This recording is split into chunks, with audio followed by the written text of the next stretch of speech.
back to another video. Let's talk a little bit about these two balers I got here behind me. Purchased this one last winter. We've had that one for a couple years now, actually. The 570. Both have been really good balers for us.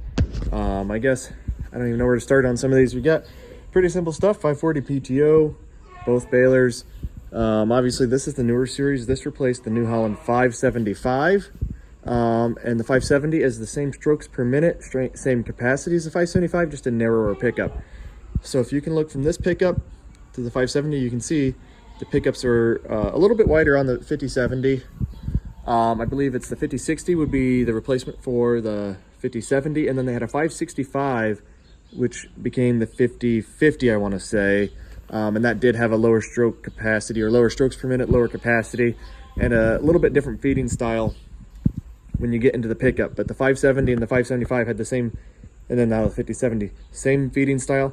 Just being a wider pickup, you're gonna have another one of these arms that you see right there that moves the hay over.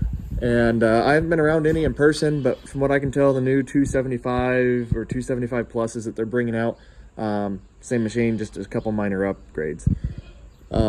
Because we do have kickers on both of these, you can see we have a kicker there and there. There's gonna be a second set of remotes on this, and I don't know which one's which right now off the top of my head. One double acting remote's going to take that kicker side to side, and then the second one is for the hydraulic tongue.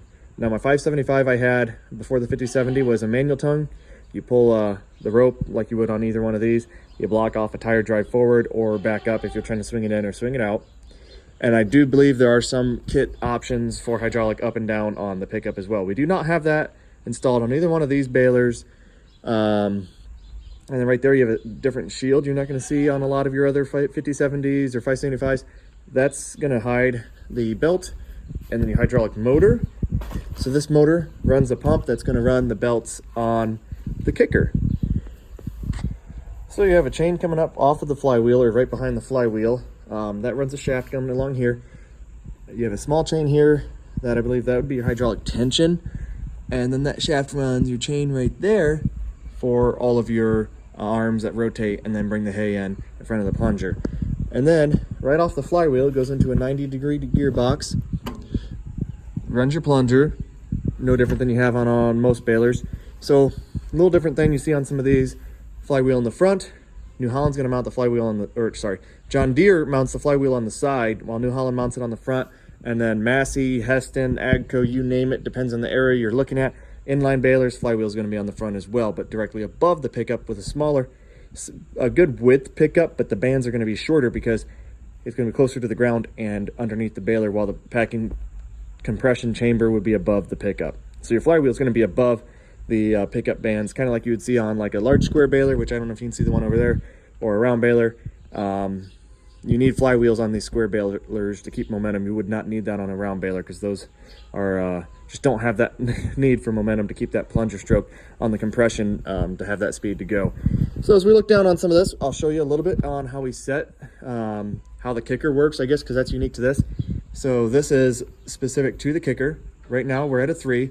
This arm goes up and down. 1, we'll just barely put the bales into the wagon, and 6, in lighter straw, you can throw the bales over top of the back of an 18-foot, 20-foot wagon. That comes down to here, and if we open this up, you can see this arm stuff's kind of hidden right here a little bit. That's the arm right there, comes down, and that's your electric control. If you watch the video on the Agco White, that's what the control box in the cab is showing. And you have your hoses right here, coming in, coming out, and that directs just how fast this is going to run the belts on the kicker. Now, the only issue we've had with this baler since we bought it is twofold, I guess two issues. The one that happened in the field was this belt. The spring broke right here, so we lost tension on our pickup belt, so we couldn't get the pickup to spin. Pretty minor there. And then we had to do some adjustments on this here. It took a while to figure this out because every year, and maybe we probably won't be doing it this year, most years I'll pull the balers out, we'll hook them onto a tractor this time of year, April, March time frame, and then we'll rebale a bunch of just loose hay and make sure knotters are working, everything sounds good, everything's looking okay. Like I said, we're probably not doing that this year, but we were having a lot of issues with it shearing bolts on the flywheel and inconsistent tying, some other issues like that. So I think what was happening was we had this needed to come up a little bit higher. I'm trying to remember if it's supposed to be, it's been a little while since I've done that. We made that adjustment, but you loosen up this and you can see there's some grooves right there that can go up or down this piece right here, that's on the top, or in and out, and that's your stop right there. So when the clutch gets engaged, so we get to a full length bale, that'll engage this clutch mechanism when the plunger's in the correct position of the stroke. Then this will get engaged, this will spin around, and then this comes up as a stop to keep it from rotating a second time. I think that's what was happening, was this rotated a second time, which put the nodder assembly and then the corresponding needles coming up out of time with the plunger. So the needles would be entering the bale chamber out of time, therefore putting the plunger stop in. The plunger would hit the stop, shear the flywheel bolt, because this would just rotate a second time right away rather than being stopped in the correct position.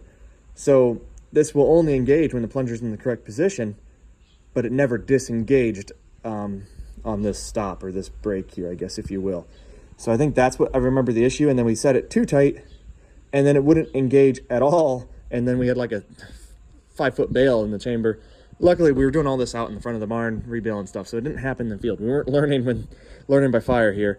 So that's a good thing to do, especially on newer balers. When we bought this, it was in good condition, but you just never know what you're walking into.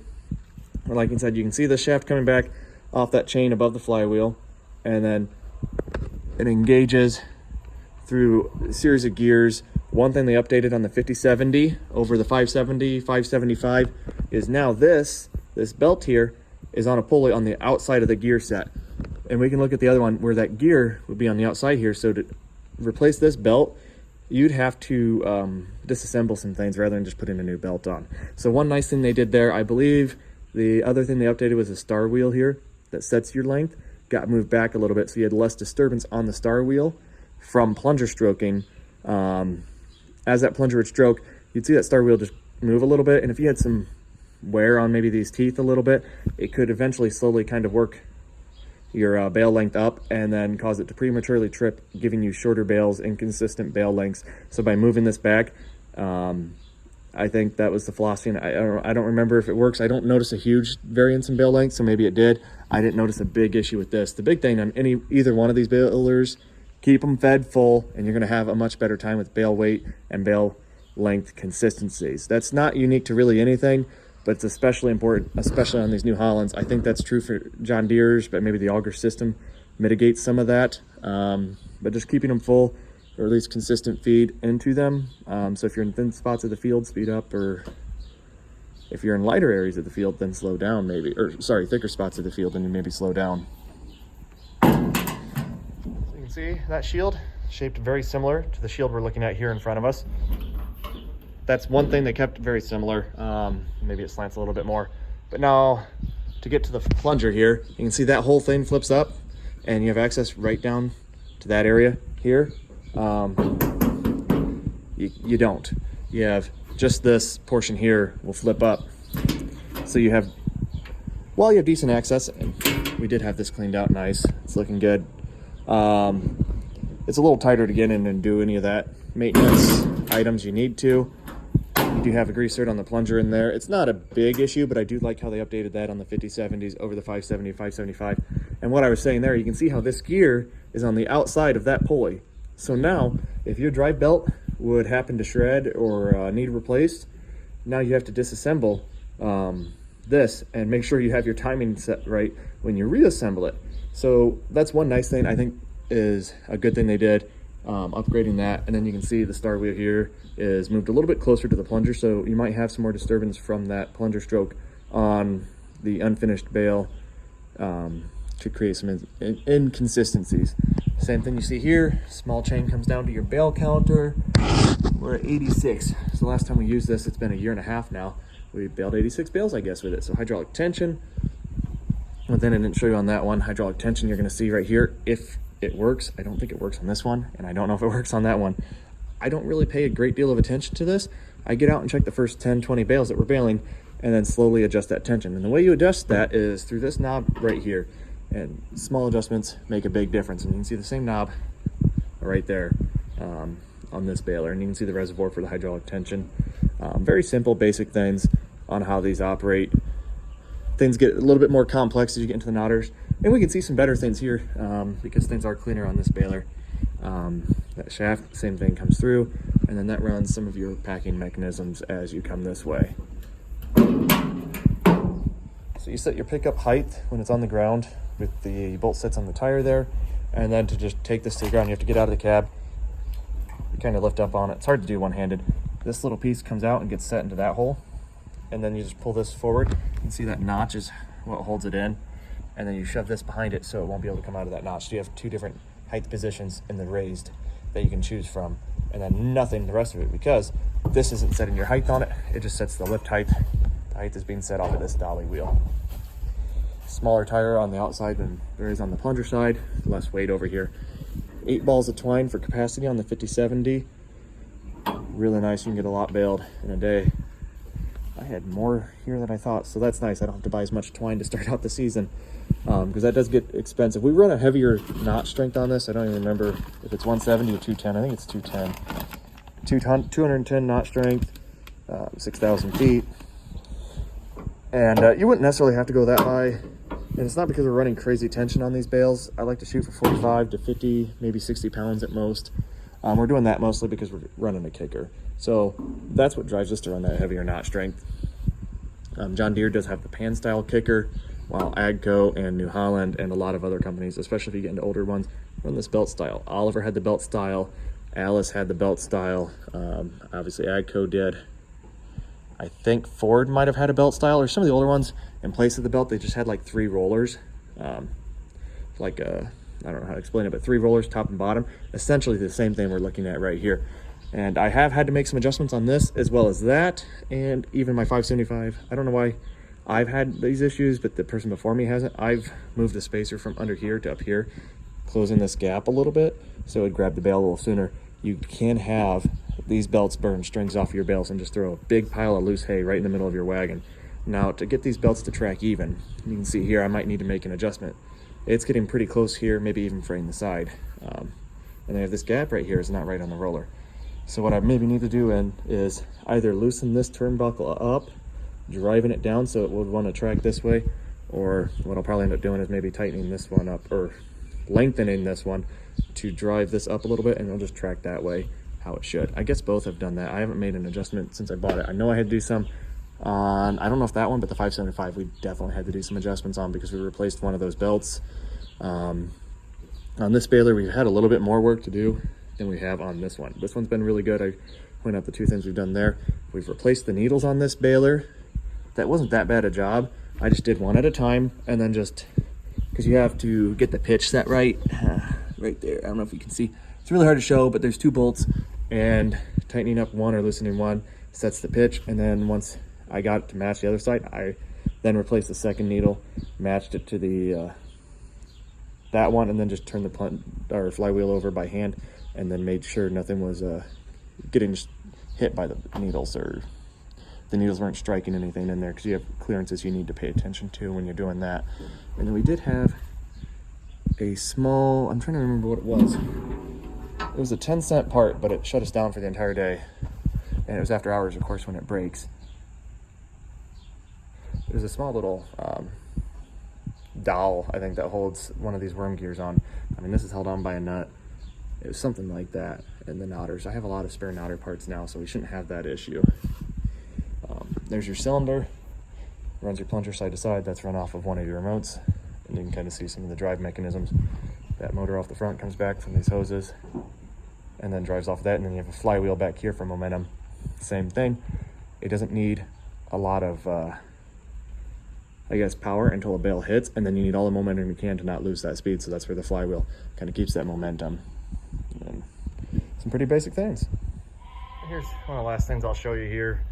You have one arm, you can see it up there, that's in the up position, and you have 2 and then 3, and they just kind of rotate and feed one fork into the next. So there's one drive sprocket, your second drive sprocket, and your third, coming all off of that same main shaft coming off of there. I guess it does kind of tell you how the 3 rotors work. There you go, got a nice toolbox on it. We do carry a lot of spare parts on. Oh, I didn't know I had the pliers in there. Those are a nice set. Hay dog spring. I don't even know what these springs are for. Various shear bolts. So you have a couple shear bolts, flywheel shear bolt on the knotters, and then you have a shear bolt on here somewhere. It's a real pain to get to. It's, yeah, I don't know if I can find it. There's a shear bolt right there for your drive mechanism on this. So those are your main shear bolts you got to keep in mind. I've had that shear on the 575. I think I maybe had it sheared on here once. I don't remember. This baler, either one of them really have the same capacity. Having the bigger pickup's nice, but I've had no issue doing 300 bale an hour with kick racks on this. So that's with switching wagons and everything. Very comfortable and confident this baler can put out that type of throughput. I think I've counted before to get the right bale flake and capacity out of this. It's like a bale every 7 seconds, at least for me. Maybe other people have a different opinion, but a bale every 7 seconds, so like 8 or 9 bales a minute is a pretty good thing to shoot for. So that means every 10 minutes you're putting out 80 bales. But you got to account for headlands, thin spots, switching wagons if you're switching wagons. But if you're just baling through a field like a pivot where you don't really have that much for headlands and you've got really long rows or a half mile to a mile long field, these things could probably easily do 400 bales an hour if I had to guess. But for us, this has been enough capacity. You know, our best year to date was just shy of 22,000 bales, and that mostly was put through that machine. Most of them, I'll say, I guess 6,000 or 7,000 were put through the 575 we had at the time that had a lot of issues, not because it's a bad baler, because it was worn out. I won't even get to the laundry list of things that were wore out on that needed replaced. So it just needed replaced in our operation. So we bought it, used it for a year, and then upgraded to this because I like the wider pickup. I bought that baler because it was really cheap. It's the only reason I bought the 575. I mean, a 575 would be a great baler, and I was maybe looking at getting another, just a nicer one to replace it, rather than put a bunch of money into that one. But this was priced right, and there's no looking back on it now. I know you can put quarter turn chutes. Now this is a regular 5070. They have a Hayliner special too, with a longer compression chamber. I think that's about the main difference they put on that. Maybe some heavier duty bearings and heavier knotters, but otherwise this baler's been just phenomenal. And you can see this stays pretty clean in through here. I do need to blow stuff out. I used to blow this out more often. I guess it got missed at fourth cutting last year, but this is some nice stuff we'll be feeding the goats. They're really gonna like that. That'll put some weight on lambs or goats, I guess, depends what we feed it to. Well, thanks for watching. If you like New Holland hay equipment, we got plenty of it. If you haven't seen some of our videos, we've got the 2 New Holland small square balers.